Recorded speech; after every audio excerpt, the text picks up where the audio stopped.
जी दोस्तों, आज मैं एक और छोटी सी नज़्म लेकर आई हूँ। अज़हर नदीम साहब की है और इनके बारे में ये ज़रूर कहूँगी कि इनकी नज़में जो हैं, चाहे मैं जैसा मर्ज़ी पढ़ती हूँ, अच्छा बुरा, लेकिन इनकी नज़में पढ़ना मुझे अच्छा लगता है जब भी मौका मिल जाए, क्योंकि ये मौजूदा ट्रेंड जो है शायरी में उनसे थोड़ा हट कर चलते हैं और आपको इनकी नज़मों में जो है वो कुदरत यानी कि नेचर जो है उसकी बड़ा एक नर्म साइड मिलेगी, एक खूबसूरत ताल्लुक़ जो है वो महसूस होगा।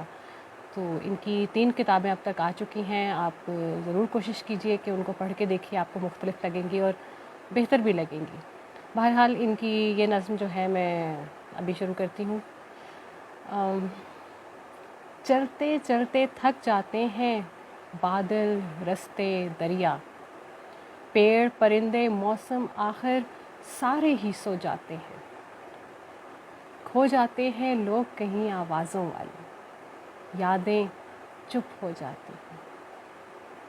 एक सन्नाटा हर सू आन उतरता है, आँख का घाव भरने को अकलापे में ख्वाब का मरहम अक्सर कम पड़ जाता है।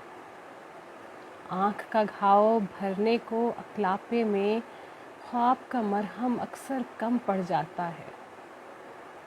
दिल बहलाने की खातिर एक मुसलसल खाली शब में एक पुराने रैक के अंदर चंद रिसाले बच जाते हैं।